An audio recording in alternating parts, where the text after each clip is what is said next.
हरे कृष्णा कृष्णा कृष्णा हरे हरे, हरे रामो राम राम हरे हरे। इतनी बार करके स्टार्ट हुआ, स्टॉप हुआ देख लेना।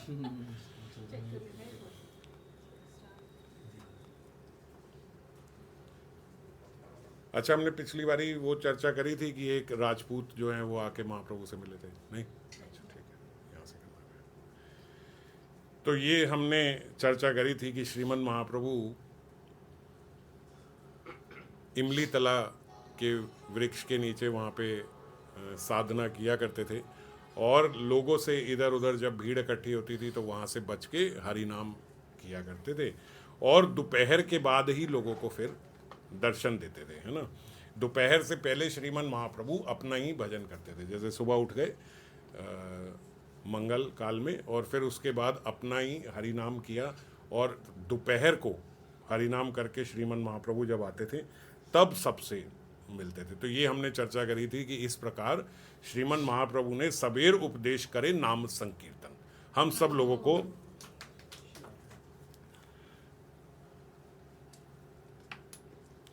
लोगों को ये इम्पोर्टेंस बताई नाम संकीर्तन की और एकांत में नाम जप करने की। जब श्रीमन महाप्रभु सुबह उठ के दोपहर तक किसी से नहीं मिल रहे हैं, नाम जप कर रहे हैं, तो हम लोगों के लिए भी यही सीख है, यही शिक्षा है कि सुबह उठ के हमारा भी एक मी टाइम होना चाहिए जिसमें हम लोग अपना नाम ध्यान से किया करें। और ध्यान करने के लिए तो हमने पिछली 2 कथा में चर्चा भी करी है कि मंगला के समय क्या क्या होता है। तो निशांत लीला में, वो निशांत लीला कोई, कई लोगों का ये प्रश्न रहता है कि भाई निशांत समय में ही कर सकते हैं, बाकी समय करना चाहिए कि नहीं करना चाहिए? किसी भी समय कर सकते हैं, क्योंकि अभी हम तो साधक हैं, अभी हम सीख रहे हैं, है ना। अभी अष्टकालीय लीला की अष्टकालीय सेवा हमने प्रारंभ नहीं करी है, अष्टकालीय सेवा प्रारंभ कर पाए उसके लिए सीख रहे हैं। तो किसी भी समय बैठ के हम लोग जो निशांत लीला है उसका स्मरण कर सकते हैं। शुरू शुरू में हमें वो कई बारी सुनना पड़ेगा, दोनों, है ना। तो वो हम शुरू में सुनते सुनते, नाम करते करते, माला करते करते भी सुन सकते हैं, साथ साथ थोड़ा स्मरण चलता ही है। जब आप आंख बंद करके सुन रहे हो तो वो स्मरण चलेगा। तो कुछ बार सुनने के बाद फिर जब आप स्मरण करोगे फिर ऐसा लगेगा कि कुछ भूल गए हैं। ये प्रैक्टिस भी ज़रूरी है। अगर आप अपने आप से नहीं करोगे तो पता नहीं लगेगा, सिर्फ सुन के ही करते रहेंगे तो भी सही नहीं है। कुछ दिन सुन के फिर उसके बाद अपने आप करें, फिर कहाँ अटक रहे हैं, फिर दोबारा से वहाँ देखें कि कहाँ हम अटके थे, और फिर उसके बाद धीरे धीरे धीरे धीरे तो बारीकी से, ऐसा नहीं होगा कि आज पहले दिन हो जाएगा, पर धीरे धीरे धीरे आप एंट्री केसेस में अंदर और अंदर और अंदर और अच्छे से देख पाओगे, समझ पाओगे, और दर्शन कर पाओगे स्मरण में ही। तो निशांत लीला में हमें परिपक्व हो जाना है सबसे पहले। ऐसे बोलते हैं अगर अष्टकालीय सेवा प्रारंभ करनी है तो सबसे प्रारंभ में हमें निशांत लीला में परिपक्व होना चाहिए।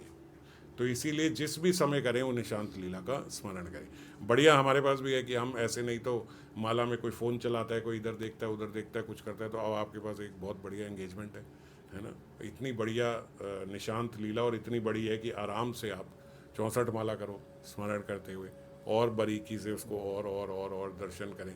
सबसे पहले हम लोग श्रीमन महाप्रभु नित्यानंद द्वैत आचार्य के जो आले हैं श्रीवास आंगन में, उसका जो प्रांगण है स्वर्ण का, उसको ही स्मरण करने का प्रयास करें कि कैसा आलय है। धीरे धीरे धीरे धीरे अपने आप आपके भीतर जो है वो उजागर होगा कि कैसा वो आलय दिख रहा है, कैसा उनका वो बना हुआ है, और कैसा स्वर्ण का वो आंगन है, और उस स्वर्ण के आंगन में फिर स्वर्ण के झाड़ू से ही हम लोग किस प्रकार उसको बुहार रहे हैं, जल दे रहे हैं, सूखे वस्त्र से साफ करें। ये सब जो सुबह सुबह की हमारी जो है, इसी पे थोड़ा स्मरण करके उसको देखने का प्रयास करें, श्रीमन महाप्रभु किस प्रकार वहाँ पे उठ रहे हैं, करें सब अच्छे से। हम लोग धीरे धीरे कैसी थाली है जो आरती की लेके आ रहे हैं, वो आरती की थाली पे थोड़ा स्मरण करें, क्या क्या चीज़ें उसमें रखते हैं, किस किस प्रकार के पुष्प हैं, कैसे हम लोग कितने प्रकार के पुष्प लेके आ सकते हैं। जैसे ये जो है, ये हम चित्र जब देखते हैं तो जो ऊपर राधा कृष्ण ने जो माला पहनी हुई है, कितनी कितनी सुंदर माला है ये, कितने सारे पुष्पों की माला है। तो ऐसे ऐसे इतने सारे रंग के पुष्पों की उनको ये ऐसे माला हम गूंथें, अपने स्मरण में ही गूंथें, और वो माला उनको पहनाएं, है ना। तो इस प्रकार से हम लोग कोई भी एक, अब ये मुझे बड़ा अच्छा लगता है इसलिए इसको ही यहाँ लगाया स्मरण के लिए। इसमें सब बड़ी डिटेल में है, उनका फेस बड़ी डिटेल में है, चरण भी इसमें दिख रहे हैं, गौ माता के दर्शन भी हैं, और हार बड़ा सुंदर है, बहुत है ना। तो ये मेरे को बड़ा एप्ट लगता है थोड़ा स्मरण करने के लिए कि इस प्रकार से ऐसे ऐसे हम लोग माला और जो श्रृंगार आदि ये सब है, थोड़ा पास से देखें तो ऐसे हम लोग स्मरण करने का प्रयास करें कि ऐसे ऐसे माला बूंद के ये सब करें। यही श्रीमन महाप्रभु देखो, जब एकांत में नाम कर रहे हैं तो एकांत में नाम करके क्या, एकांत में क्यों जाना चाहते हैं, क्यों सबसे अलग होना चाहते हैं? क्योंकि अपना स्मरण करना है। सबके बीच में बैठ के भी माला हो सकती है, आप सब बातें बातें करो, मैं अपना माला करता रहूँगा, लेकिन वो स्मरण नहीं हो सकता उसमें। वो नियम का नाम तो हो जाएगा कि संख्या तो नियम से पूरी हो जाएगी, पर जो स्मरण है वो स्मरण नहीं होगा। तो स्मरण के लिए व्यक्ति एकांत ढूंढता है कि कहीं जहाँ कोई कुछ ना बोले, कुछ ना, मैं अपना स्मरण कर सकूँ। तो ऐसे श्रीमन महाप्रभु स्मरण करते हुए नाम करते, उसका महत्व हमें बताया। उसी के साथ हमने भी निशांत लीला का चिंतन किया कि ये हम साथ में करेंगे। और बाद में जब सबसे आके मिलते तो हेन काले आइल वैष्णव कृष्णदास नाम राजपूत जाति गृहस्थ यमुना पारे ग्राम। एक राजपूत जाति का वैष्णव जो है उस समय, जिसका नाम कृष्णदास था, वो श्रीमन महाप्रभु से आके मिला। वो गृहस्थ थे, राजपूत जाति और गृहस्थ, यमुना पारे ग्राम, यमुना के इस पार वृंदावन है, यमुना के उस पार उनका ग्राम था, उनका गांव था जहाँ पे वो रहते थे। वहाँ से वो आए, उन्होंने श्रीमन महाप्रभु को पहले वहाँ पे उन्होंने केशी तीर्थ में, केशी घाट में वहाँ पे स्नान किया। उसके बाद वो कालियादह के वहाँ पे आए कृष्णदास जी, और उन्होंने वहाँ इमली तला के नीचे श्रीमन महाप्रभु को बैठे हुए देखा। जब उन्होंने वहाँ श्रीमन महाप्रभु को देखा तो उनको देखते ही आकर्षण हुआ, स्वाभाविक है, श्रीमन महाप्रभु को देख के सब आकर्षित हो जाते थे। तो वहाँ वो श्रीमन महाप्रभु के समक्ष जाके वहीं पे बैठ गए, उन्हें निहारते रहे, देखते रहे। उनकी आंखों से अश्रु धारा बहने लगी कृष्णदास की। प्रभु कहे के तुम्ही कहाँ तुम्हारा घर, तुम कहाँ से आए हो, तुम्हारा घर किधर है? कृष्णदास कहे मुई गृहस्थ पामर। अरे आप तो सन्यासी हैं, संत महात्मा हैं, मैं कोई ब्राह्मण जाति का नहीं हूँ, मैं तो पामर हूँ, मैं तो समझ गए, पामर मतलब ये गृहस्थ संसारी हूँ यहाँ, और गृहस्थ आश्रम में हूँ। राजपूत जाति मुई ओ पार मोर ग्राम, मेरी राजपूत जाति है और दूसरे पार यमुना के मेरा गांव है। मोर इच्छा है हन वैष्णव किंकर, मोर इच्छा हई वैष्णव किंग, हाँ मेरी इच्छा है कि कृष्णदास जी कह रहे हैं कि मैं किसी वैष्णव का दास बन जाऊं, ऐसा मैं सोचता हूं। किंतु आज ही एक मुई स्वप्न देखी हूं। कृष्णदास जी श्रीमन महाप्रभु को कह रहे हैं, आज ही मैंने एक स्वप्न भी देखा, सही स्वप्न प्रकटे तोमा आशी पाइनु, और उसी स्वप्न से आज ऐसा लग रहा है उसी के साक्षात्कार हुआ स्वप्न का, और मैं आपके दर्शन कर पा रहा हूं। उस स्वप्न में मैंने यही, क्योंकि जो व्यक्ति सोचता है वही उसके स्वप्न में भी आता है, तो वो यही सोचता कि मैं किसी वैष्णव का दास बन जाऊं, किसी वैष्णव का दास बन जाऊं। उनके स्वप्न में भी ऐसा ही कुछ आया, और वो बोलते आज यही स्वप्न देखा और आज ही आपके मुझे दर्शन हो गए। प्रभु तार कृपा कोइला आलिंगन कोरी, प्रेम मत होइला से नाचे बोले हरी। फटाफट श्रीमन महाप्रभु जैसे पहचान जाते ना किसी को कि भैया ये कैसा है व्यक्ति, उसका श्रीमन वो तो साक्षात हरि हैं, देखते ही कि कैसे इसके हाव भाव हैं, क्या स्वभाव है, किस प्रकार से बोल रहे, कितनी जल्दी कैसे कृपा होती, कितनी जल्दी, इतनी जल्दी श्रीमन महाप्रभु ने उसको आलिंगन भी दे दिया। आलिंगन बहुत बड़ी बात है। तो श्रीमन महाप्रभु तार कृपा करिल आलिंगन, प्रेमे मत होइला सही नाचे बोले हरि। और जब श्रीमन महाप्रभु ने कृपा करके आलिंगन ही कर दिया तो कहाँ उनके भीतर संसार रहेगा उसके बाद। तो बोलते पागल हो गए, और वो पागल होकर जोर जोर से नाचने लगे और श्री हरि का नाम संकीर्तन करने लगे। प्रभु संगे मध्याने अक्रूर तीर्थ आइला, अब प्रभु के साथ साथ ही हो गए।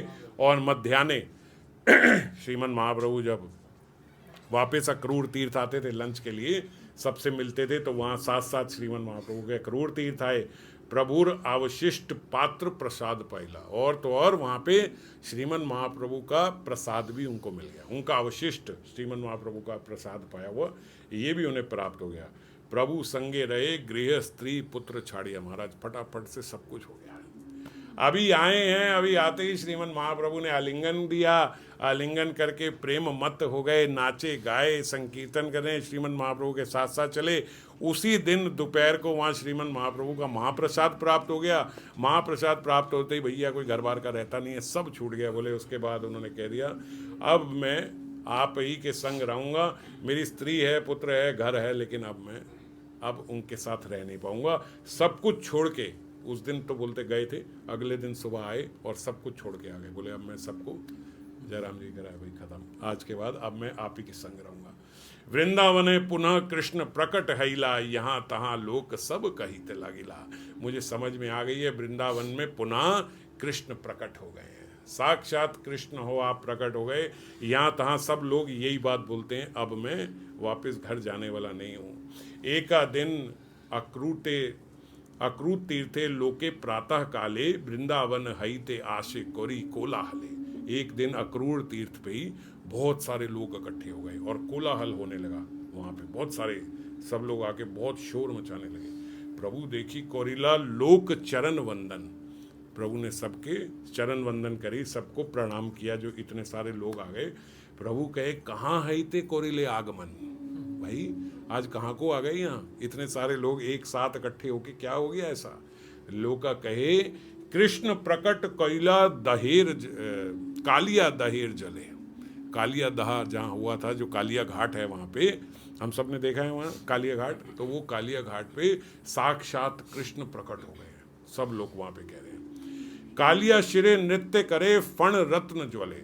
कालिये का हमें दर्शन हो रहा है, उसके रत्न भी हमें दिख रहे हैं कालिया नाग के, और उसके ऊपर साक्षात कृष्ण नाच रहे हैं। ऐसा हम सबको वहाँ पे दर्शन हो गया है।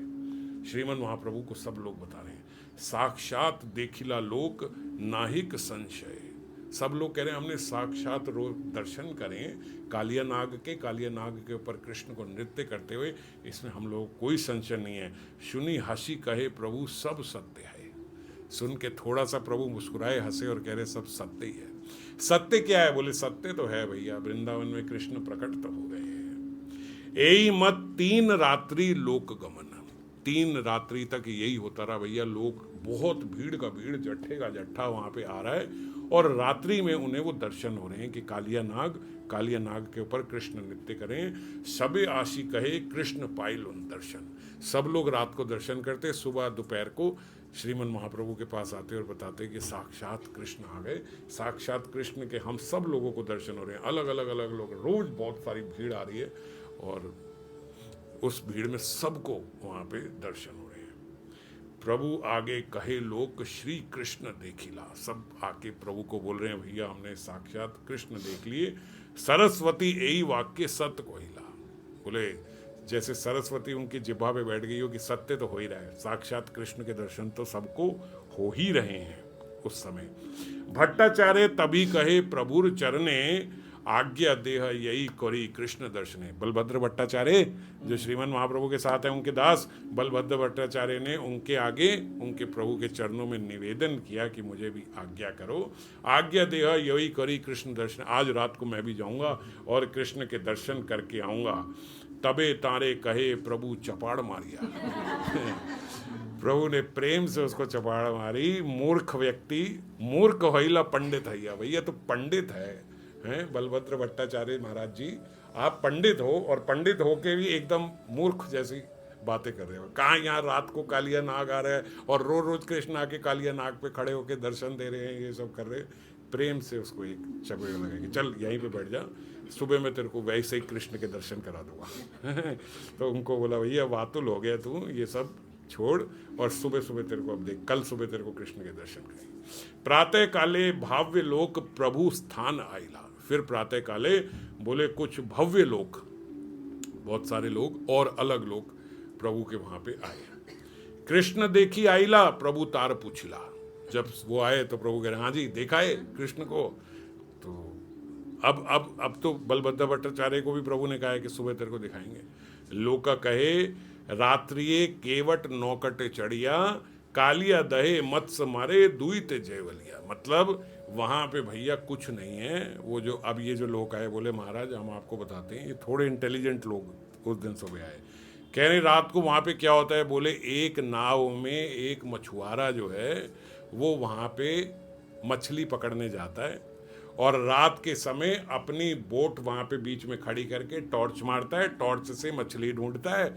अब लोग टॉर्च को समझ लेते हैं कि भैया वो कालिया नाग के फन हैं, उसकी बोट को कालिया नाग समझ लेते हैं, और वो मछुआरा जो ऊपर है वो इधर उधर अपनी मछली ढूंढ रहा है, उसको कहते हैं कृष्ण नृत्य कर रहे हैं वहाँ पे। अंधेरे के समय सबको यही दिखाई दे रहा है, भैया हम पता करके आए हैं, वो कुछ नहीं है, वो तो मछुआरा है, वो तो रोज जाता है रात को।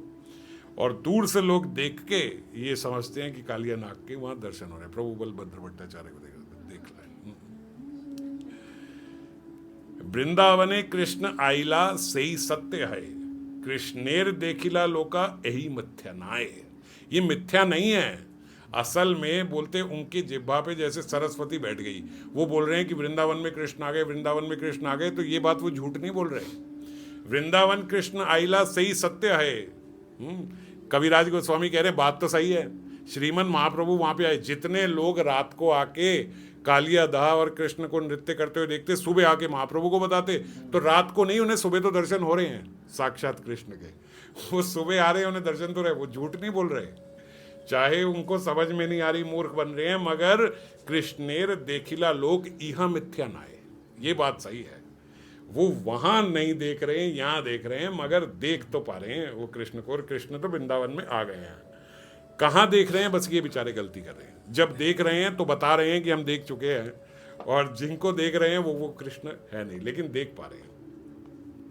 लोक कहे वृंदावन हैला तुम्ही कृष्ण अवतार, तोमा देखी सर्वलोक हैला निस्तार। अब ये जो आज लोग आए हैं ना, ये थोड़ी इंटेलिजेंट क्लास वहाँ पे आई है, ये महाप्रभु को जो ये बता रहे हैं, तो वो महाप्रभु को बोले वृंदावन हैला तुम ही कृष्ण अवतार। भैया आप कृष्ण अवतरित तो हो ही गए हैं वृंदावन में, तोमा देखी सर्वलोक हैला निस्तार। आपको देख के मानो या ना मानो, होए या ना होए, उन्हें समझ में आए या ना आए, पर आपको देख के सबका कल्याण तो हो ही रहा है, सब लोग मुक्त तो हो ही रहे हैं, आपको देख के निस्तार तो हो ही रहा है सबका। प्रभु कहे विष्णु विष्णु यह ना कही बात। प्रभु छुपाते थे तो ऐसे बोले ना ना ना, ये सब मत बोलो, जीव अधमे कृष्ण ज्ञान कबू न करीबा। भैया किसी भी जीव को कृष्ण नहीं समझना चाहिए, ये गलत बात है। कोई जीव कृष्ण नहीं हो सकता, ये बात तो सही है जो श्रीमन महाप्रभु बोल रहे हैं। जीव ईश्वर तत्व कबू ना है सम, ज्वलद अग्नि राशि यही छे सुलिंगे रकन। आया कृष्ण जो है वो पूर्ण है, और जीव जो है केवल उनका एक कण मात्र है। आप ऐसे समझ लो कि ज्वलद अग्नि राशि यही से, जैसे पूर्ण अग्नि जो है वो कृष्ण है, और सुलिंगेर कण उसकी एक चिंगारी जो है वो जीव है। जीव के अंदर वो सारे गुण तो हैं, पर मात्रा बहुत कम है ना। वो पूरी भरी अग्नि है जैसे कृष्ण, ऐसे ही उसकी एक चिंगारी जो है वो जीव है। तो जीव को कृष्ण नहीं समझना चाहिए। यही मूड कहे जीव ईश्वर है सम, सही पाषंडी है दंडे तारे यम। जो मूर्ख लोग ऐसा समझते हैं, जो मूढ़ लोग ऐसा कहते हैं कि जैसे वो कहते हैं अहम ब्रह्म अस्मि, है ना। अहम ब्रह्म अस्मि वेद वाक्य एक प्रकार से सही है कि आप ब्रह्म का ही अंश हो, पर अहम ब्रह्म अस्मि बोलने वाले कहते हैं मैं ही भगवान हूँ, ये बात गलत हो जाती है। मैं भगवान का अंश हूँ ये बात सही है, पर मैं कहूँ मैं ही भगवान हूँ, मेरे में और भगवान में कोई फर्क नहीं, ये अहम ब्रह्म अस्मि का ये अर्थ नहीं है। हम गलत अर्थ के साथ उसको बोलेंगे तो ये बात गलत। तो इसीलिए आज समझ खराब हो गई है। वेद वाक्य तो सही है, अहम ब्रह्म अस्मि ठीक है, आप ब्रह्म का एक चिंगारी हो, है? आप उसका एक पार्ट एंड पार्सल हो, पर आपको अब मैं ही भगवान हूँ ऐसा नहीं है।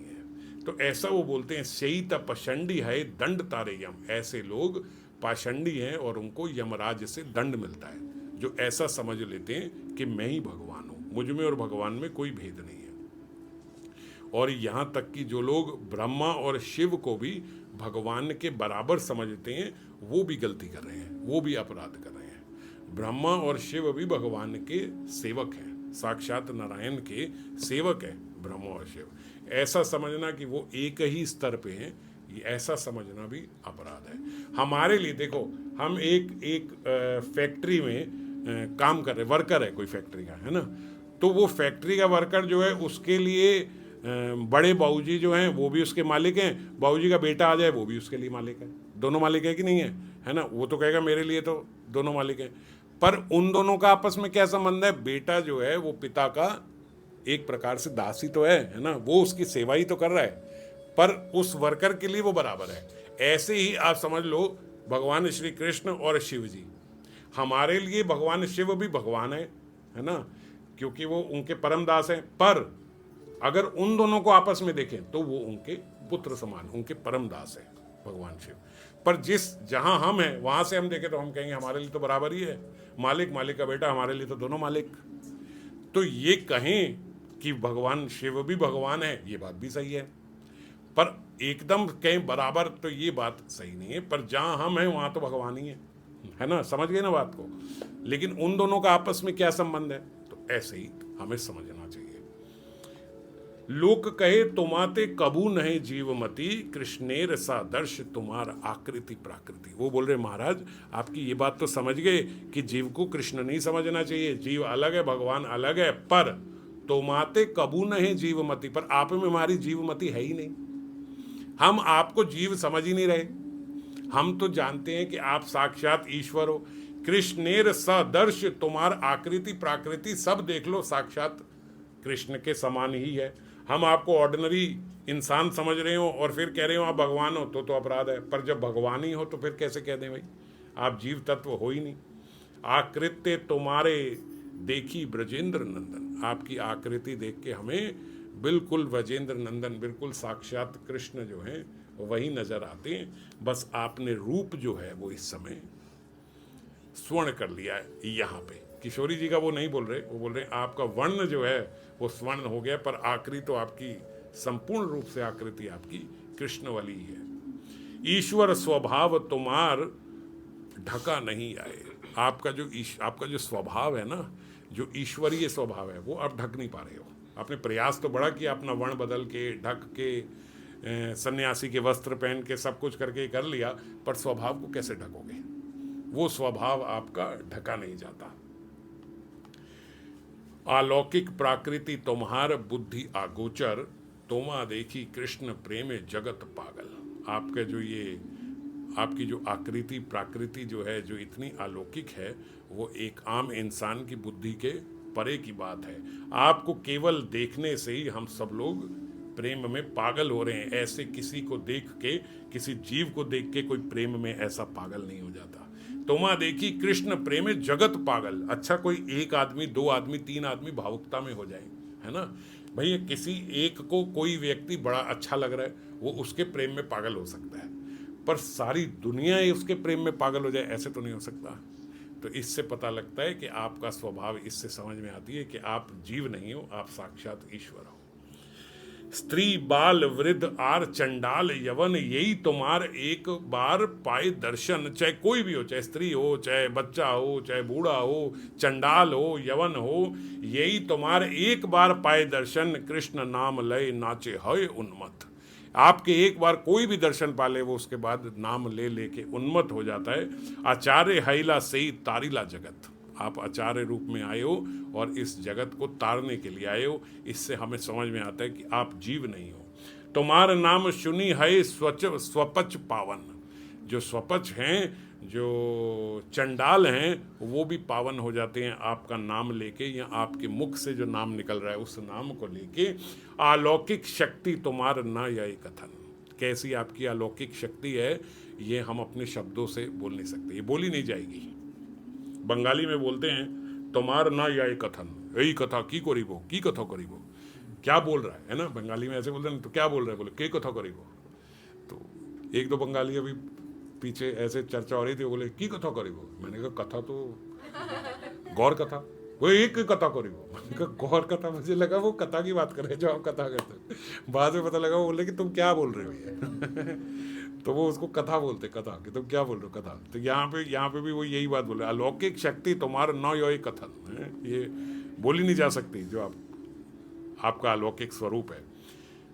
यही तो महिमा तुम्हार तटस्थ लक्षण, स्वरूप लक्षणे तुम्ही ब्रजेंद्र नंदन। भैया यही आपकी महिमा है, और ये तटस्थ नहीं है, तुम्हार तटस्थ लक्षण यही महिमा, स्वरूप लक्षणे तुम्ही ब्रजेंद्र नंदन हो। ओरिजिनली तो आप जो हो वो नंद नंदन यानी श्री नंद महाराज जी के पुत्र भगवान श्री कृष्ण हो।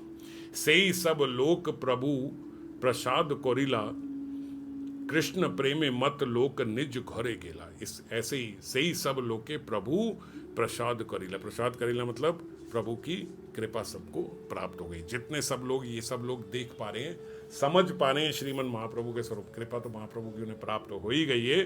कृष्ण प्रेमे मत लोक निज घरे गेला, ये सारी कृष्ण की अहेतु की कृपा प्राप्त करके सब लोग अपने अपने घर को गए। श्रीमन महाप्रभु ने सबको भेज दिया और श्रीमन महाप्रभु फिर इसी के साथ ऐसे ही सबसे मिलते, अपना नाम जप करते, वहीं अक्रूर तीर्थ में रहे और वहाँ पे अनेकों अनेकों अनेकों अनेकों जनों को वहाँ पे कृष्ण नाम दान दिया, जो अभी हम चर्चा कर रहे थे। इसी प्रकार से श्रीमन महाप्रभु से बहुत लोग मिलने आते, एक से दूसरे। भैया ये बात कितनी जल्दी फैलती है कि साक्षात कृष्ण ही अब आ गए हैं वृंदावन में। तो जब ये बात पता लगती, कहाँ से लोग नहीं आते, और जो आते सब पे श्रीमन महाप्रभु दर्शन देते हुए, जैसे ही श्रीमन महाप्रभु के दर्शन करते, सबके भीतर प्रेम पागल हो जाते, सब उन्मत्त हो जाते श्रीमन महाप्रभु ना। अभी हम कितनी प्रीचिंग कर रहे हैं, कितना कुछ कर रहे हैं, समझ कर रहे हैं, फिर भी समझ में नहीं आती। प्रीचिंग करने वाले को भी समझ में नहीं आती नाम की क्या महिमा है, वो खुद नहीं कर पा रहा, और लोग क्या कर पाएंगे। और उस समय क्या होता, बस केवल एक श्रीमन महाप्रभु के दर्शन हुए, उनके मुख से नाम सुना, बस हो गया। अच्छा, केवल श्रीमन महाप्रभु के दर्शन करके ही नहीं, जो श्रीमन महाप्रभु के दर्शन करके गया उसके दर्शन कर लिए, तो फिर उसके किसी ने दर्शन कर लिए, वो भी प्रेम में उन्मत्त हो गया। प्रेम में उन्मत्त मतलब परम अवस्था में पहुंच गए, प्रेम की अवस्था में पहुंच गए। तो किस तरीके से बाढ़ आ रही है, प्रेम की कैसे बाढ़ आ रही है। इसीलिए तो बोलते हैं कि पूरा का पूरा उस समय जो है पूरा विश्व भी उठ के श्रीमन महाप्रभु के साथ तर गया था। उस समय सारे लोग श्रीमन महाप्रभु सबको ले गए थे। कैसे ले गए भैया, 1,000 आदमी देखने आया, 1,000 आदमी कितना फैल गया। 1,000 आदमी को जितने लोग देख रहे हैं उनको वही प्राप्त हो रहा है जो महाप्रभु को देख के प्राप्त हो रहा है। हजारों को 10,000 देखते होंगे, 10,000 को और 1 लाख देखते, आगे आगे आगे आगे एक फैलता चला जा रहा है। जैसे कोरोना फैला था ना, कोरोना ऐसे ही फैला था ना यहाँ पे भैया, एक से 10 लोगों को इन्फेक्शन, उन 10 से और 100 को इन्फेक्शन, कैसे हो गया था। तो हाँ, कंटेजियस है एकदम, ये प्रेम कंटेजियस है। तो ऐसे नाम फैल रहा है।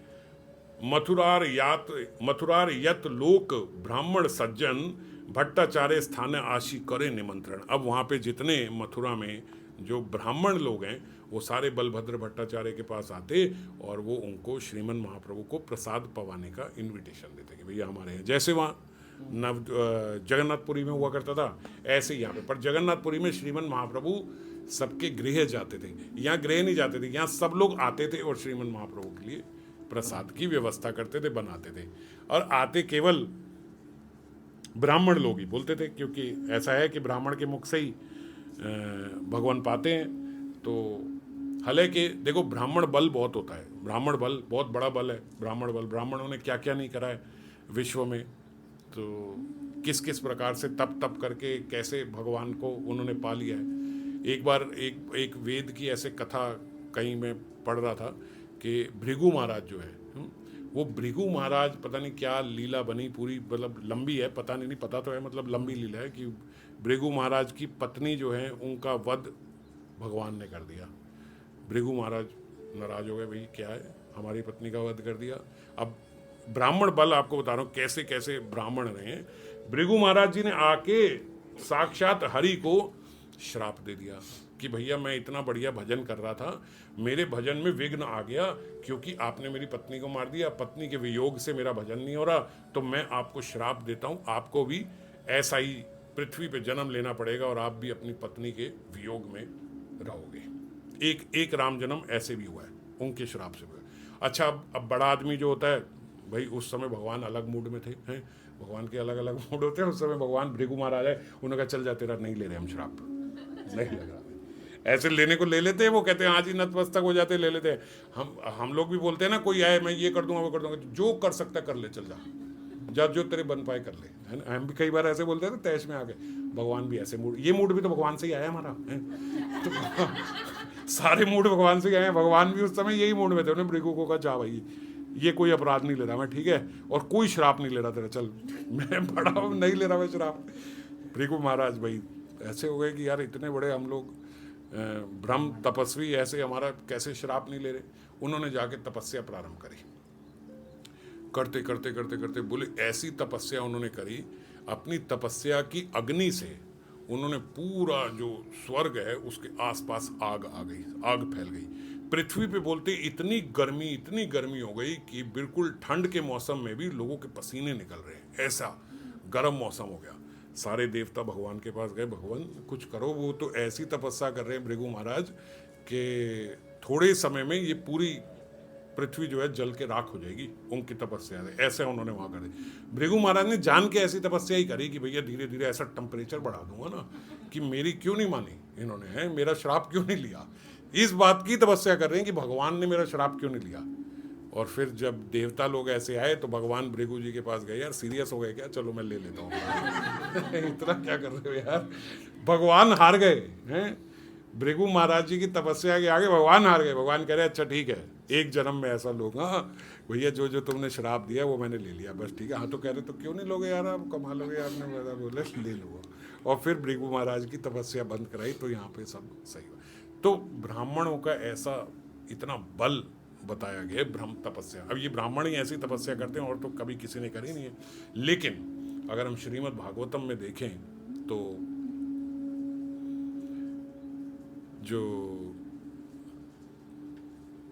अम्बरीश महाराज हैं, अम्बरीश महाराज जो हैं वो तो गृहस्थ थे, लेकिन अम्बरीश महाराज के आगे जो ब्राह्मण बल है उनका, दुर्वासा मुनि का, वो दुर्वासा मुनि का बल जो है वो छोटा पड़ गया। तो इसीलिए हमारा भागवत धर्म जो है वो भागवत धर्म के आगे ब्राह्मण बल जो है, जो ब्रह्म बल जिसको बोलते हैं, वो भी छोटा पड़ जाता है। तो आप छोटे ना पड़ो कि भैया ब्राह्मण ही महाप्रभु को खिला पाते थे, ब्राह्मणों का ही बल है, बस ब्राह्मणों का ही वो पाते हैं, ऐसा नहीं है, ऐसा नहीं है। सबके घर आके श्रीमन महाप्रभु आते, बल्कि महाप्रभु ने तो बोला है कि जो 1 लाख नाम जप करेगा उसके घर आके मैं प्रसाद पाऊंगा। तो इसीलिए वैष्णव जो हैं वो 64 माला अनिवार्य रूप से किया करते। क्यों? क्योंकि 64 माला करने वाले के यहाँ श्रीमन महाप्रभु प्रसाद पाते हैं। तो ब्राह्मण बल जो है आज जब वहां पे आया दुर्वासा मुनि का, अब दुर्वासा मुनि भी छोटे तो है नहीं, हमने रामायण में जो हम कथा चल रही है हमारी रामायण में, वहाँ राम जी अत्रि मुनि के पास गए हैं, अनसुईया जी उनको सीता माता को उन्होंने वो दिए, यहीं है ना हम लोग अभी वहाँ राम कथा में।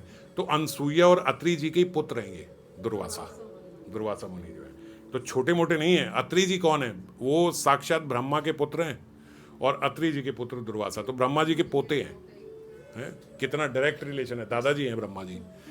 और दुर्वासा मुनि का अपना कितना बल है, कितना बल है आप सब तो जानते हो कि भैया जब वो वहाँ अम्बरीश जी के यहाँ गए, गलती है गई उनसे, उनका टेस्ट ले रहे थे, अपना ब्राह्मण बल दिखा रहे थे, तो उनके पीछे चक्र पड़ गया। आप सब कथा तो आप सब लोग जानते ही हो। तो लेकिन उनका बल कितना है आप ये देखो, ब्रह्मा तक पहुँच गए, चलो समझ में आती है, दादू है वो पहुँच गए वहाँ पे अपने दादाजी के पास। हालांकि दादाजी ने भी बाहर निकाल दिया, उन्होंने कहा भैया कुछ नहीं, अरे आप तो हमारे तात श्री, अरे बोले तात क्या होता भैया, तुमने वहाँ भगवान के भक्त से ऐसा पंगा ले लिया, ना ये सब हम नहीं सहन करें, बिल्कुल बाहर। अरे आपके पोते, बोले क्या पोते, स्वभाव देखो तुम्हारा, कहीं भी जाके अड़ जाते हो वो कहीं भी अड़े यार, इतने परम वैष्णव के यहाँ भगवान के भक्त के यहाँ अड़ गए, चलो बाहर हो जाओ यहाँ से। शिव जी के पास पहुँच गए। अब कोई साधारण आदमी के शिव जी के पास पहुँच, कितना ब्राह्मण बल होगा कि शिव जी के लोक में वहाँ पे पहुँच गए। शिव जी लोग, हालांकि शिव जी ने भी बाहर कर दिया कि भैया मैं क्या, भगवान की तो पता नहीं अनंतो अनंत सृष्टियाँ और अनंतो अनंत शिव हैं, मैं तो उनमें से एक हूँ, मेरा क्या बल है कि भगवान के परम भक्त के साथ तूने ऐसा कर दिया। तो भैया ना यहाँ नहीं, पूरा शिवलोक जल के राख हो जाएगा तेरे चक्कर में, तेरे पीछे चक्र पड़ा है, भाग जाओ यहाँ से। और जब वहाँ गए तो बोलते साक्षात नारायण के यहाँ पहुँच गए, है ना, रमा वैकुंठ में लिखा है पहुँच गए।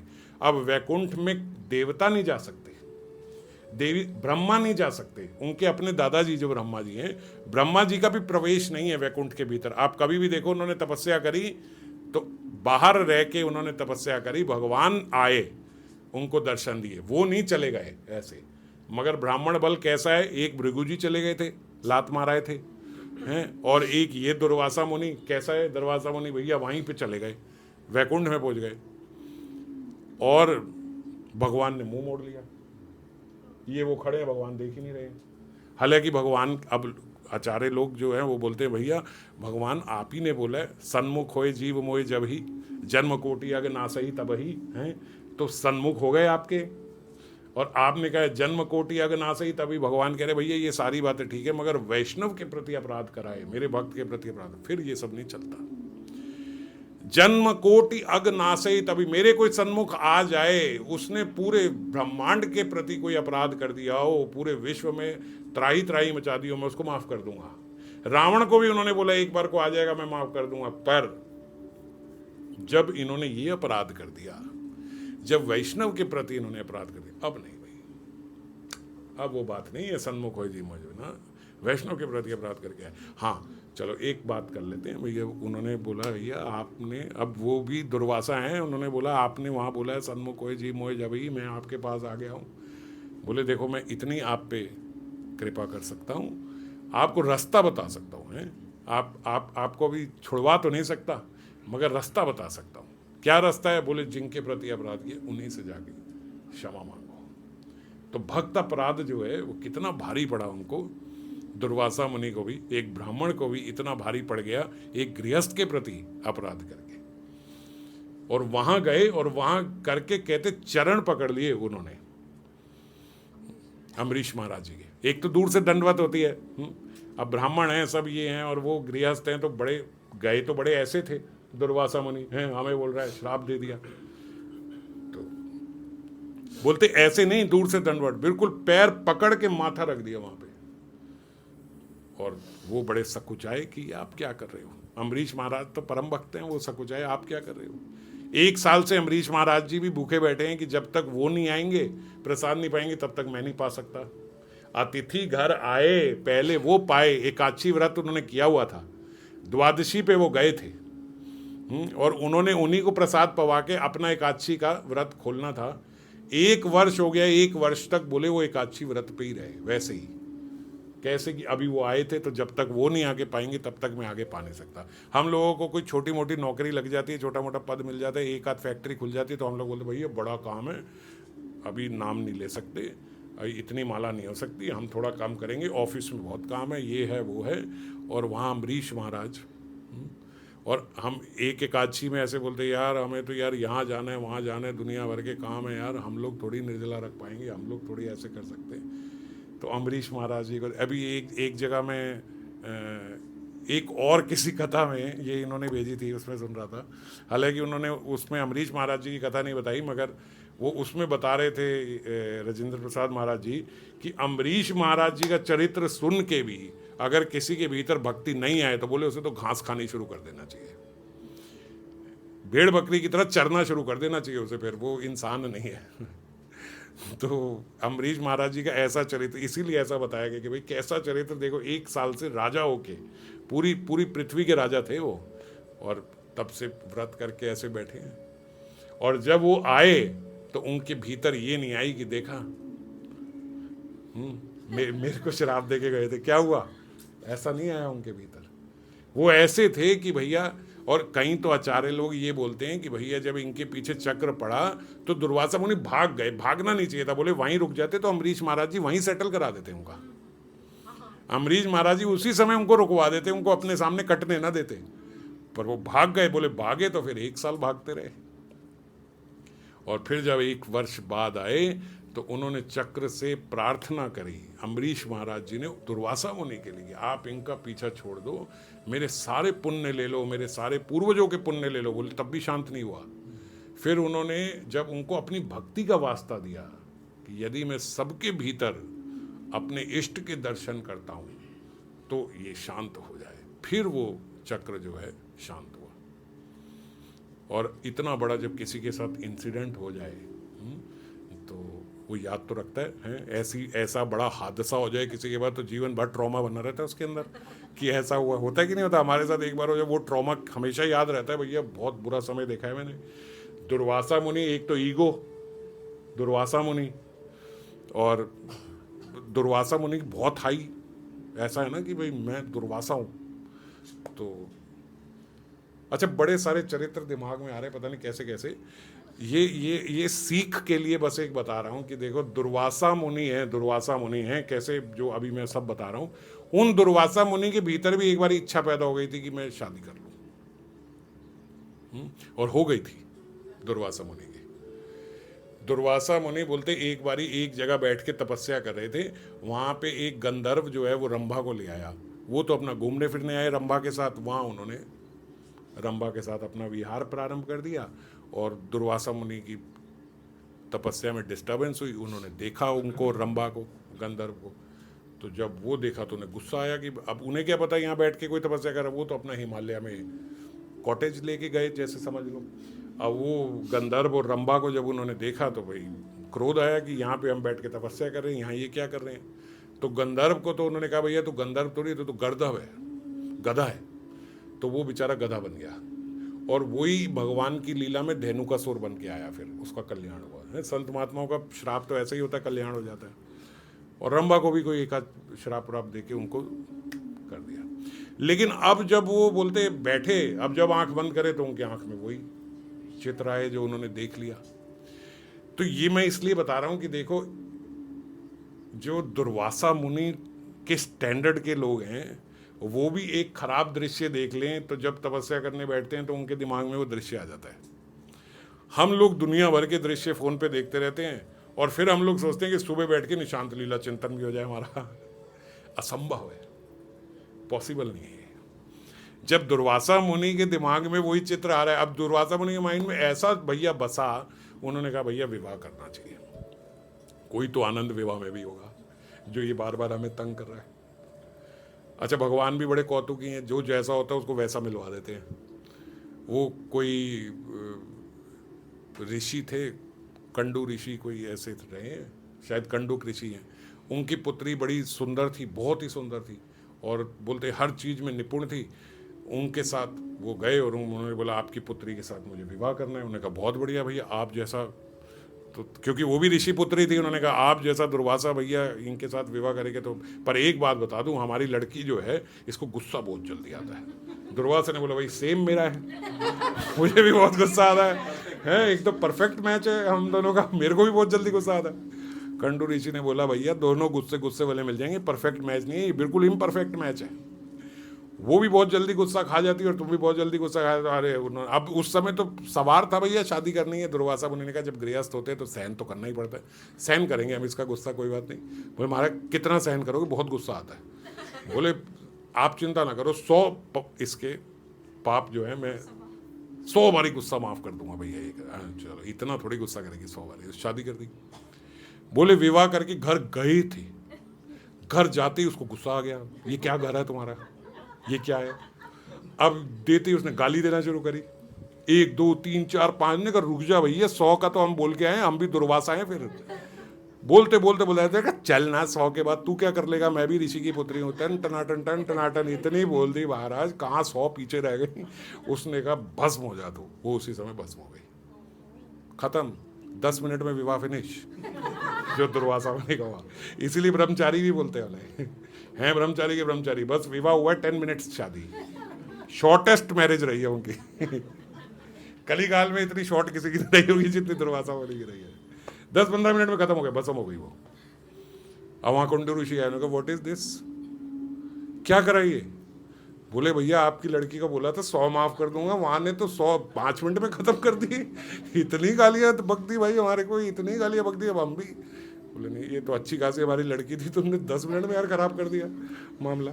अब मैं भी तुम्हें शराब दे, वो कुंडू वो भी ऋषि थे, उन्होंने शराब दिया, आपने जैसे इसे अग्नि में भस्म किया है, आपके पीछे भी अग्नि पड़ेगी और 3 लोक नाप लोगे आप, और आपको भी ऐसे जलना पड़ेगा। तो उसी श्राप से अब यहाँ पे जो दुर्वासा मुनि है, बेचारे वो चक्र से जलते जलते पूरे 3 लोक नाप लिए उन्होंने जलते हुए।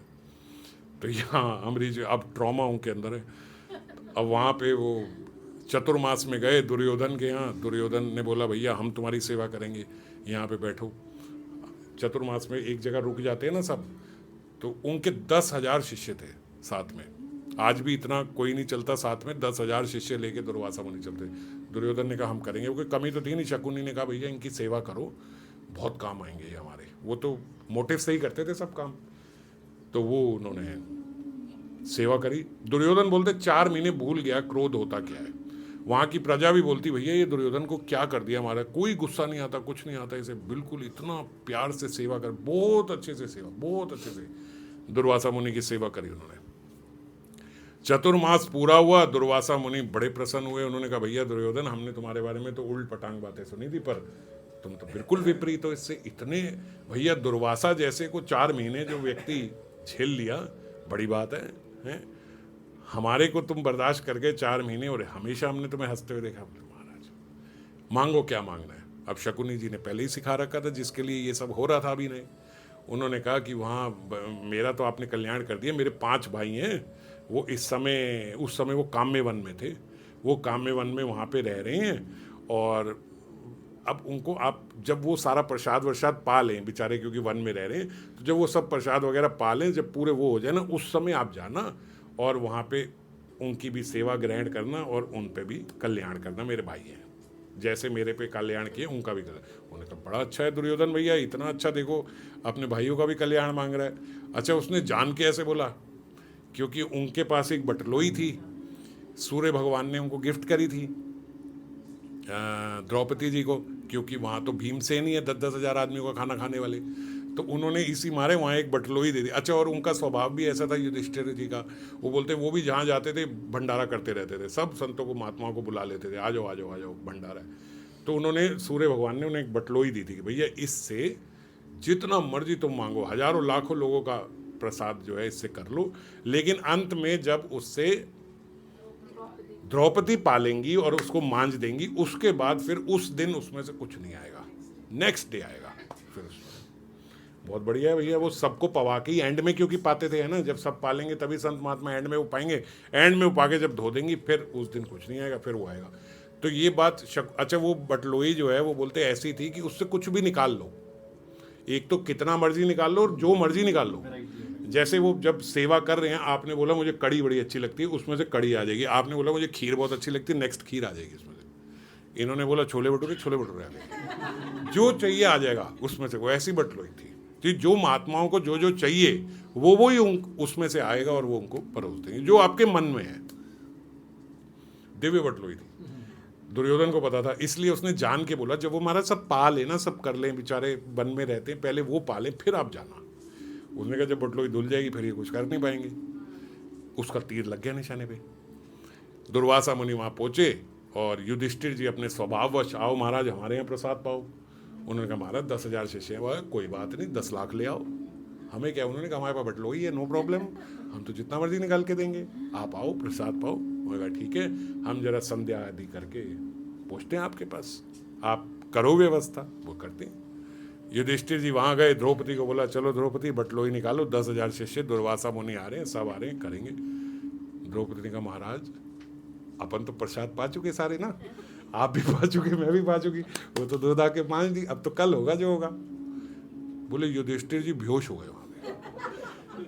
अच्छा बात हंस रहे हो, अच्छी बात है, मैं भी ऐसे ही सुना रहा हूँ, लेकिन जो व्यक्ति बेहोशी हो गया कितना दुखी होगा बेचारा, है कितने दुखी हुए होंगे। उन्होंने कहा भैया एक तो दुर्वासा मुनि, साथ में 10,000 लोग, तो बेहोश हो गए वो इस उसमें कि क्या होगा। उठाया उनको भीमसेन ने, भैया उठो क्या हुआ।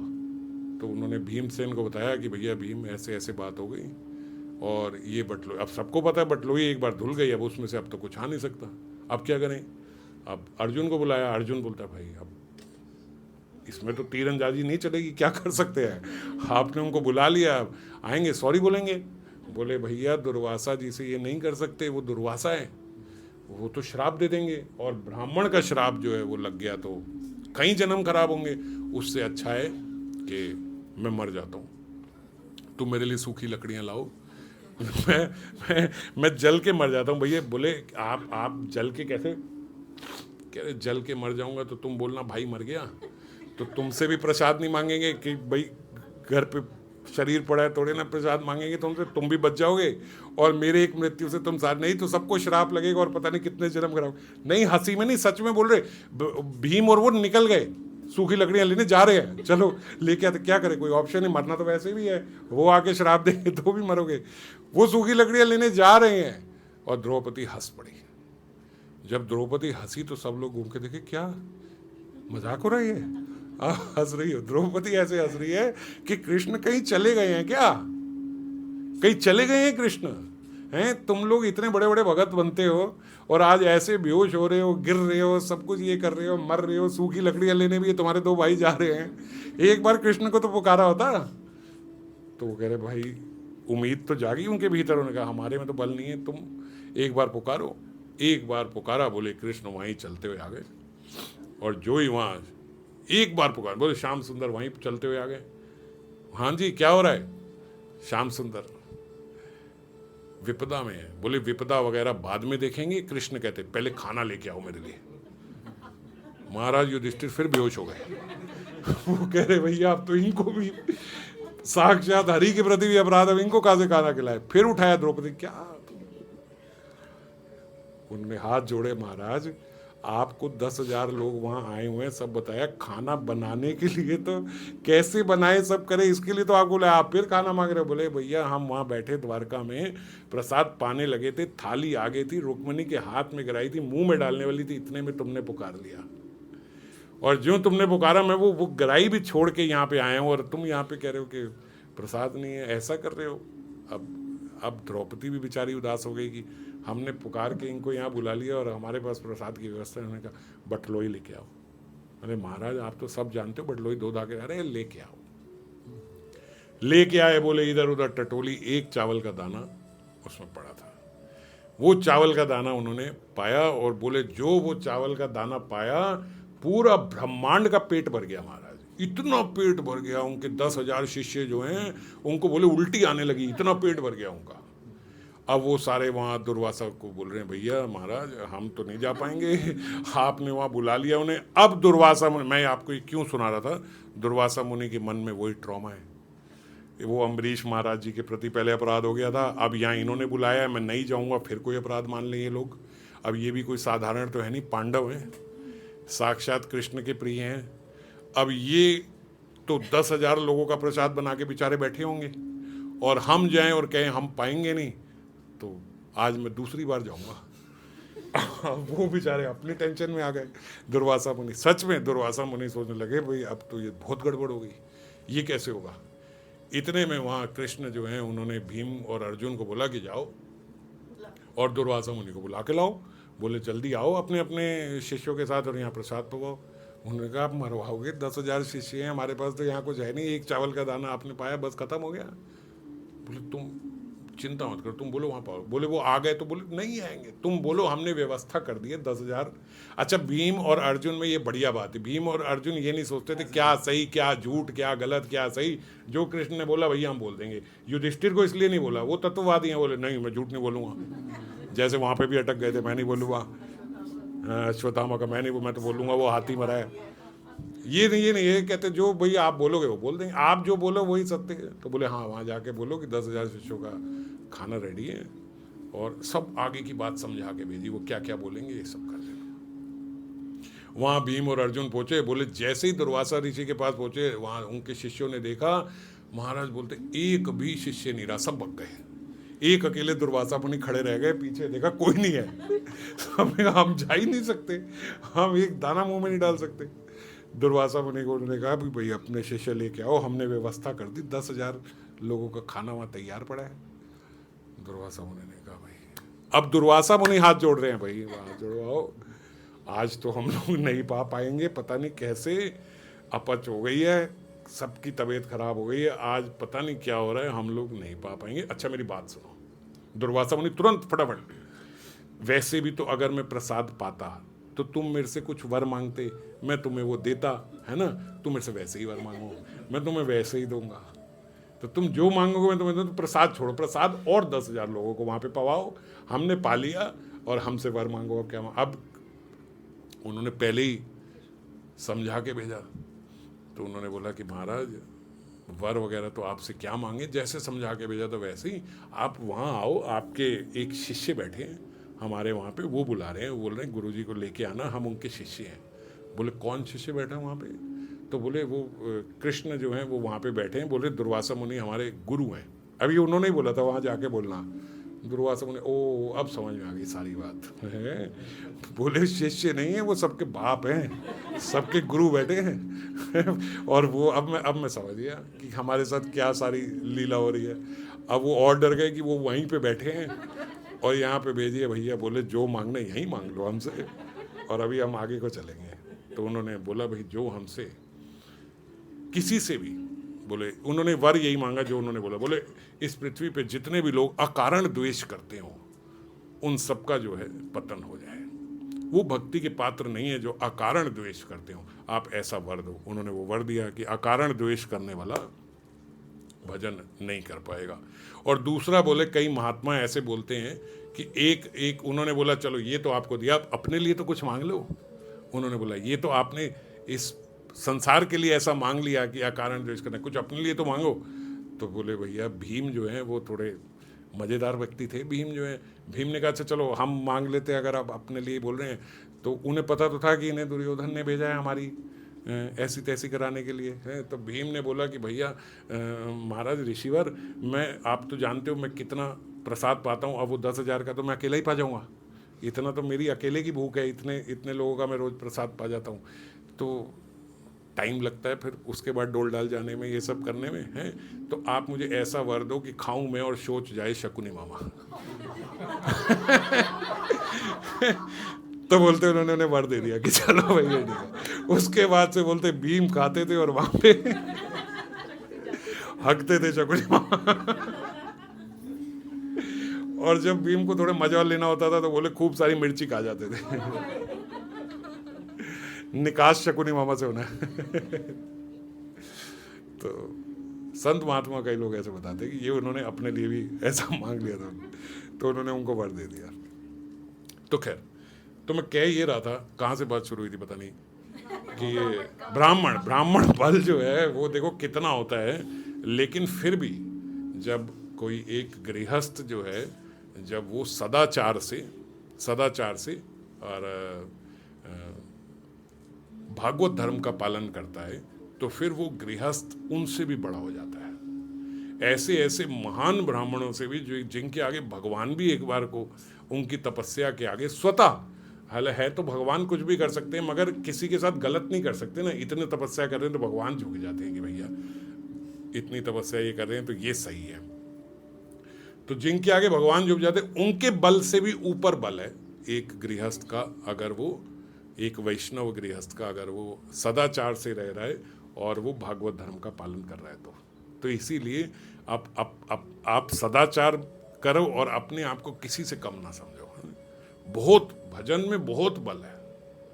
ठाकुर साक्षात हरि जो हैं वो, अब जैसे ये बात मेरे एकदम हृदय को लग गई जब से सुनी पड़ी है कि जब वो कह रही हैं, जो द्रौपदी कह रही हैं कृष्ण कहीं गए हैं क्या है। ये बात हमें हमेशा याद रखनी चाहिए। इतनी चिंता क्यों करे कोई वैष्णव, बिल्कुल चिंता रहित होके भजन करना चाहिए। और जब कोई ऐसी विपदा आए तो अपने मन में यही बात हो, कृष्ण कहीं गए हैं क्या, यही है, वो दिख रहे हैं साक्षात हमारे साथ ही हैं, हर समय हमारे साथ हैं, सर्वव्यापी हैं, हर जगह हैं, हमारे साथ हैं, कहीं गए नहीं हैं। तो ये आश्वासन अपने हृदय में रखो, कहीं गए हैं क्या, यहीं है। भूलने को पांडव भी ये भूल जाए मगर द्रौपदी इस बात को नहीं भूलती। क्यों? एक्सपीरियंस है। क्या एक्सपीरियंस है? जब वहां पे पुकारा था तो कैसे वस्त्र बन के वहां पे लिपट गए थे। तो ये इसके बाद द्रौपदी कभी भूल नहीं पाई, वो हमेशा ऐसे कृष्ण, और इस विश्वास के साथ जब पुकारा जाता है ना कि कृष्ण कहीं गए हैं क्या, तो फिर कृष्ण कहीं जाते नहीं है, वहीं रहते हैं। हमारा क्या है, हम आधे अधूरे विश्वास के साथ बोलते हैं, हमें पता है आना तो है नहीं, अब ऐसा होगा, हमारे भीतर आता है ऐसा कुछ हो जाएगा तो नाम से ठीक हो जाएगा क्या, अब नाम करूंगा तो ये हो जाएगा क्या, नाम से ऐसा आता है कि नहीं आता। ये अविश्वास जो हमारे भीतर है इस कारण से नहीं आते भगवान। और यही अगर विश्वास हो, हाँ नाम से क्या नहीं हो सकता। कहो कहाँ लगी नाम बढ़ाई, राम न कह सकी राम नाम गुण गाई। राम भी उसके गुण नहीं गा पाते नाम के, वो भी उसका बखान नहीं कर सकते, ऐसा नाम है, ऐसा नाम हमारे पास है। तो ये विश्वास यदि हमारे भीतर हो ना, अपने मन में हमेशा ये बात है कृष्ण कहीं गए हैं क्या, ये बात हमेशा ध्यान रखें, यहीं है, हमारे साथ ही हैं हमेशा। नाम रूप से जब आप पुकारोगे तब कृष्ण आपके संग ही रहेंगे। इस विश्वास के साथ जब भजन करते हैं तो क्या ब्राह्मण, क्या क्षत्रिय, क्या वो, कुछ नहीं। भगवान सदा सबके सहायक है, सदा सहाय, हमारे हमेशा साथ में ही रहते हैं। तो खैर अगली बारी चलो गौर कथा आगे चर्चा करेंगे कि ऐसे रोज 10-20 वहाँ निमंत्रण ब्राह्मणों के आते थे बलभद्र भट्टाचार्य को।